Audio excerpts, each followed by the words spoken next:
Ini udah pernah ngevlog di sini? Belum sih, kemarin nggak ngevlog. Masuk sana, yang merasa apapun main. Kalau merasa pulang. Enggak pulang kan ada di sini. Assalamualaikum warahmatullahi wabarakatuh. Ahlan wa sahlan. Hari ini saya rencananya akan ke Madinah, tetapi pakai pesawat. Tadi mau pakai kereta api, tapi kereta api aneh gitu, sehingga nggak bisa pesan karena kursinya habis. Kalau begitu ya pakai pesawat aja, karena kasihan teman-teman udah pada nunggu di sana. Oke, sahabat Tidak Bancurer, dan ini adalah suasana domestik di airport. Kita menuju ke, saya akan mau ngajak kalian semuanya untuk jalan-jalan ke Madinah. Alhamdulillah udah ada tiket, tadi check-in lewat HP saja sih. Let's go. Oke guys, hari ini saya lagi ada di dalam pesawat dan akan melakukan penerbangan dari Jeddah ke Madinah. Sekali lagi untuk syarat terbang untuk domestik, yang penting kita sudah vaksinasi 2 kali, itu sudah memenuhi persyaratan. Jadi tidak usah ada PCR atau apapun sih kalau untuk penerbangan di Saudi Arabia untuk domestik. Dan ini pesawatnya adalah Saudi Airlines dan kita lagi menunggu. Bismillahirrahmanirrahim aja, yuk kita berdoa saja semoga sampai tujuan. Saya itu mau ngejumpain teman-teman yang sekarang sudah ada di Madinah, jadi ya udahlah. Ini suasana di Bandara Jeddah nih. Begitu kita langsung tunggu aja ya. Mudah-mudahan selamat sampai tujuan, doanya aja buat semuanya, semoga saya selamat sampai tujuan saat ini. Enak banget sih, dan dalam 3 jam alhamdulillah dari Taif sampai juga gitu. Akhirnya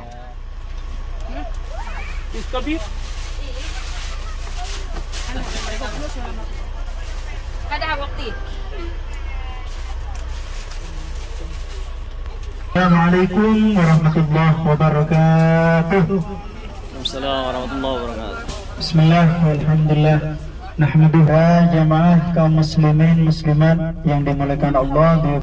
Ziarah pertama di ziarah pertama itu di Masjid Quba. Setelah itu kita lanjut ke Jabal Uhud. Bapak Ibu, kita sudah melaksanakan sholat sunnah semuanya ya? Sudah melaksanakan sholat sunnah ya semuanya ya? Sudah. Alhamdulillah kita melaksanakan sholat sunnah 1 kali saja.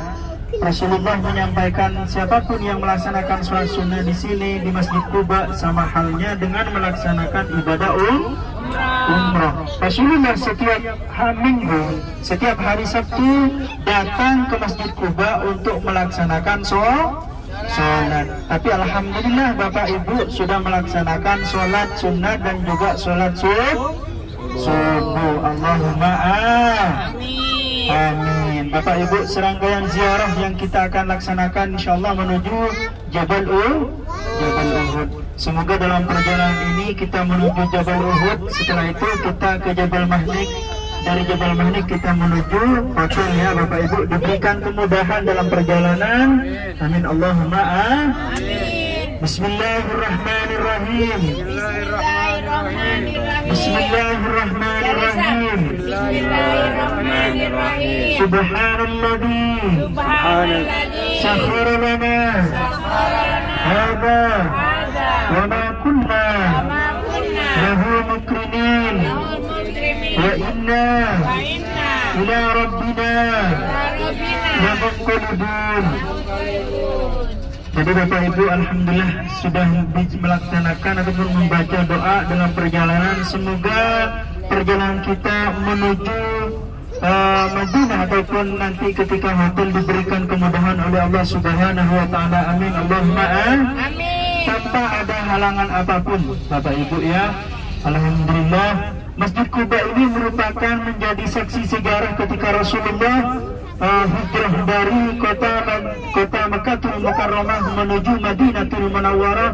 Dikala itu Rasulullah tidak langsung membangun Masjid Nabawi, tetapi Rasulullah membangun Masjid Quba. Bapak Ibu sudah melaksanakan di sini semua ya. Amin Allahumma amin. Semoga keluarga Bapak Ibu yang ada di tanah air bisa melaksanakan sholat sunnah di Masjid Quba. semua keluarga kita doakan yang ada di Indonesia, anak kita, cucu kita kelak bisa melaksanakan sholat di Masjid Quba. Keluarga kita yang belum pernah sampai ke Masjid Quba oleh Allah, dengan doa-doa Bapak Ibu semoga dikabulkan. Amin Allahumma amin. Dan jangan lupa, semoga keluarga kita yang lagi sakit, semoga oleh Allah diangkat segala penyakitnya. Amin Allahumma amin.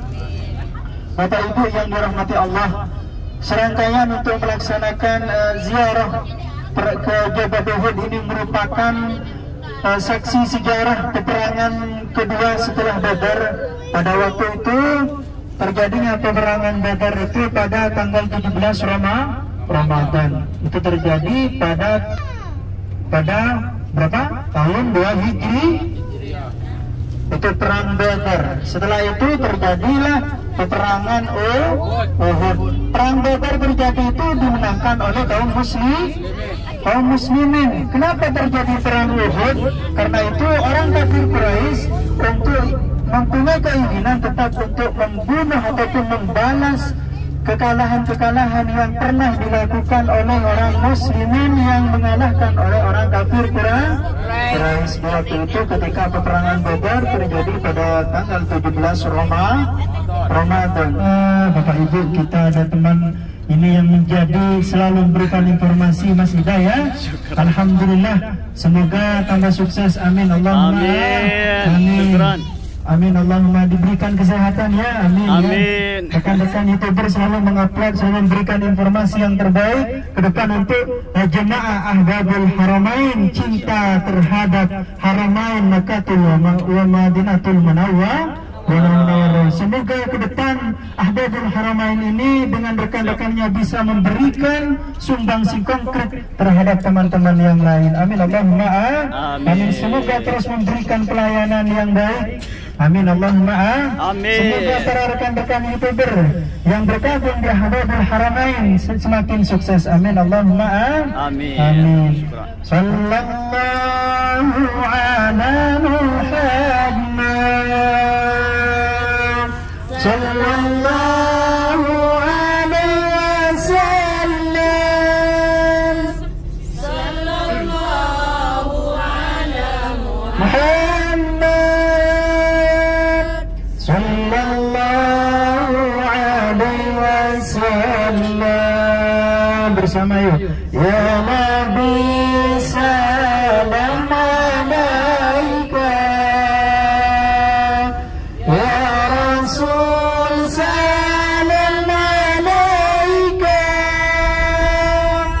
ya Nabi bersalam alaika, salawatullah alaika.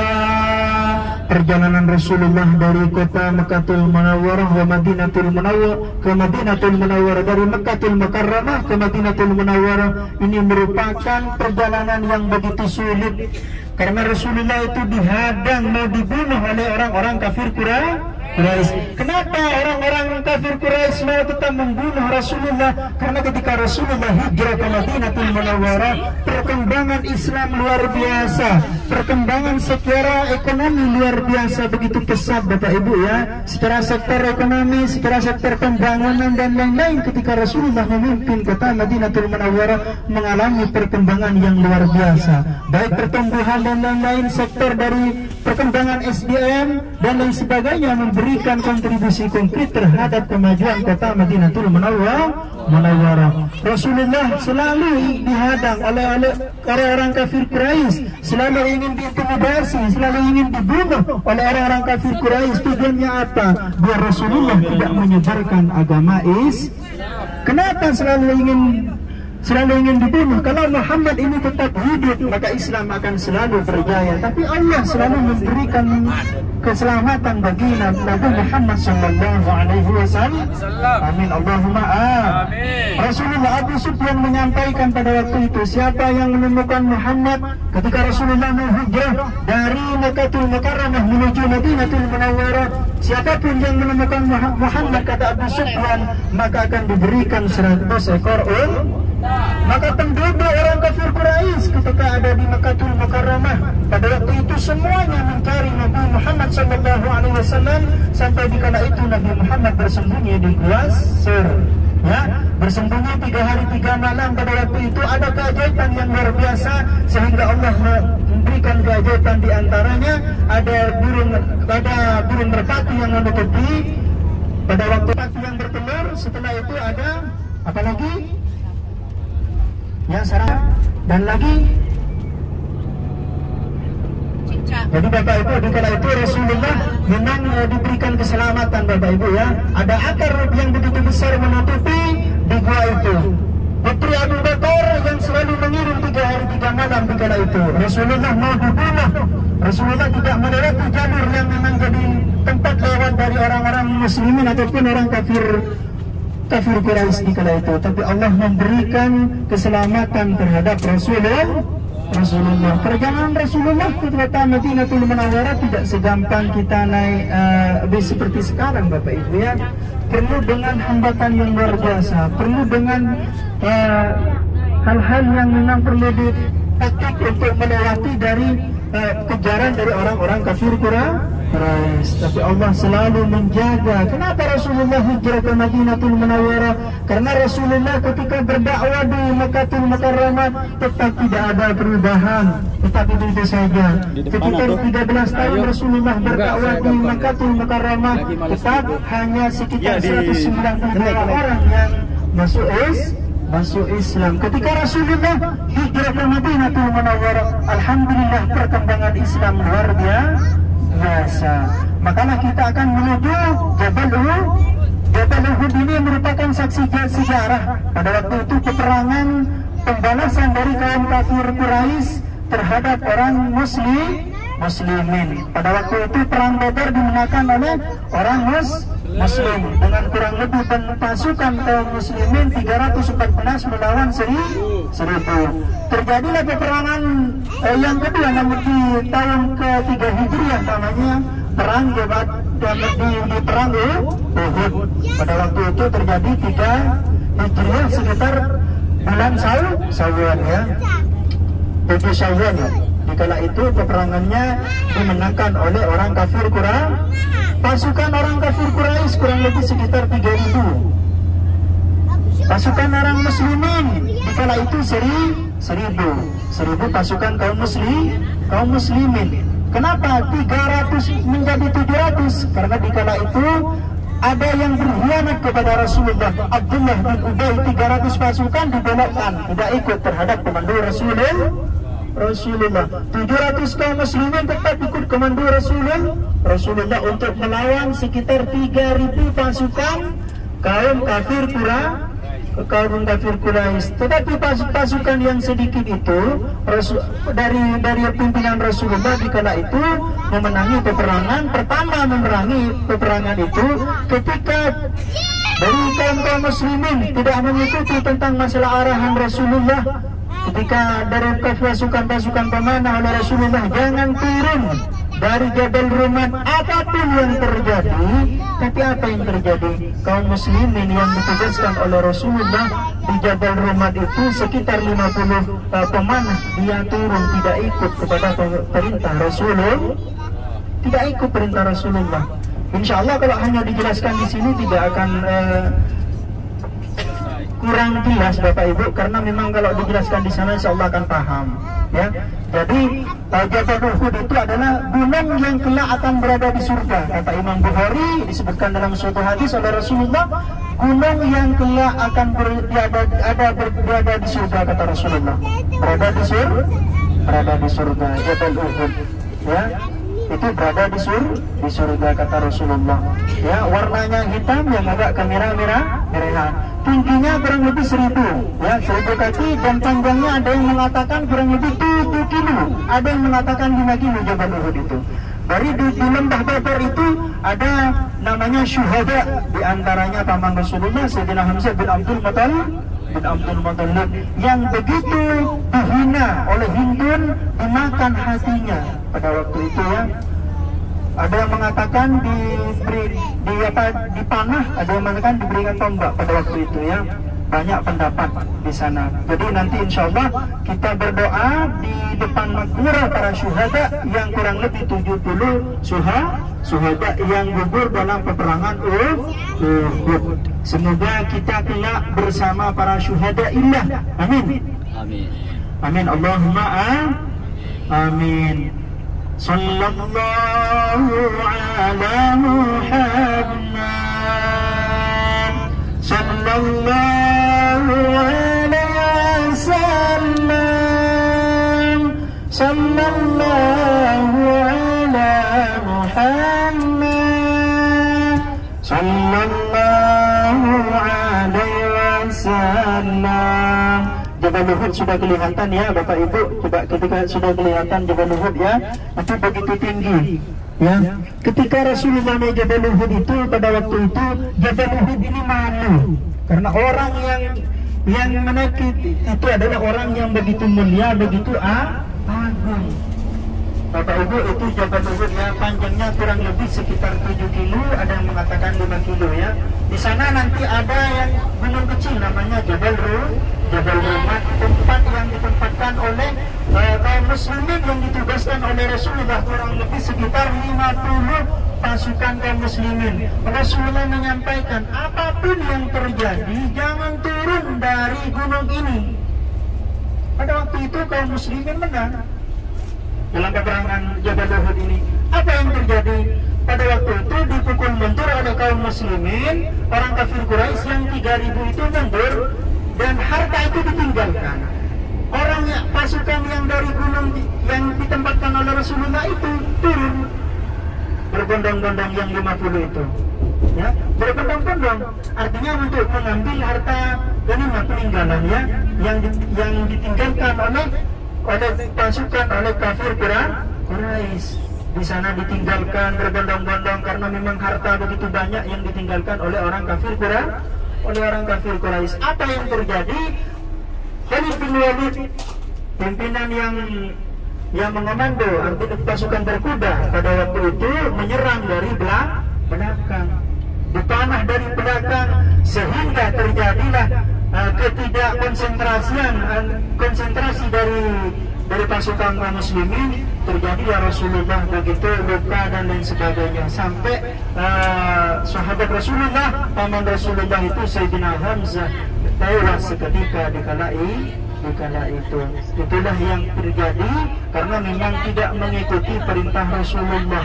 Seandainya mengikuti perintah Rasulullah, insya Allah menang dalam peperangan Uhud. Karena memang ada harta itu turun, ya, ada harta yang ditinggalkan oleh kaum kafir Quraisy berbondong-bondong turun pada pasukan-pasukan pemanah yang ditempatkan oleh Rasulullah di Jabal Rumat. Ini sebentar lagi kita akan sampai ke Jabal Uhud ya. Ketika Rasulullah selalu berangkat kemanapun, Rasulullah selalu mampir ya. Ketika Rasulullah bepergian selalu mendoakan sahabatnya yang ada di syuhada Uhud, kurang lebih sekitar 70 syuhada yang jatuh gugur di peperangan Uhud. Selalu ketika Rasulullah itu bepergian, misalnya dekat dari sini, Rasulullah tak mampir ya untuk mendoakan para syuhada illah yang mati ataupun yang wafat dalam peperangan Uhud. Bapak Ibu, inilah yang gunung kecil ini namanya Jabal Rumat ya. Ini yang ditempatkan ini loh Bapak Ibu. Ini yang banyak yang naik itu, yang naik ke atas itu namanya Jabal Rumat. Pasukan kaum muslimin oleh Rasulullah ditempatkan di gunung yang ini, gunung yang kecil ini ya. 50 pasukan inilah di selatannya masjid ya. Ini namanya Jabal Rumat. Sekitar 50 pasukan yang ditempatkan di atas itu. Rasulullah menempatkan 50 pasukan kaum pemanah, kaum muslimin, jangan turun apapun yang terjadi, kata Rasulullah. Apa? Ketika itu harta yang ditinggalkan oleh orang kafir Quraisy, karena orang kafir itu kalah, turun semua ke bawah, akhirnya dipanah dari belakang. oleh pasukan berkuda oleh Khalid bin Walid. Khalid bin Walid itu sebelum masuk Islam itu memang benci terhadap Rasulullah. Termasuk pada waktu itu Khalid bin Walid masuk Islam, namanya ataupun menjadi Islam pada waktu itu jadi sahabat Rasulullah. Bapak Ibu, insyaallah kita setelah dari Terima kasih buat sahabat Dina Adventure semuanya yang sudah mengikuti perjalanan ini. Sekali lagi, jika kalian suka dengan video ini, Bapak Ibu yang dirahmati Allah, dukung channel ini dengan cara like dan subscribe dan juga share ke sosial media kalian. Sekali lagi saya Adventure, Assalamualaikum. Sekarang kita langsung turun ke Jabal Uhud bersama para jamaah dari Jabal Haramain, karena dari Mabis, dari Taif, dari Makkah dan juga dari Jeddah. Insyaallah hari ini kita langsung ziarah ke makam syuhada di Uhud. maka akan mendapatkan Syukran, wassalam.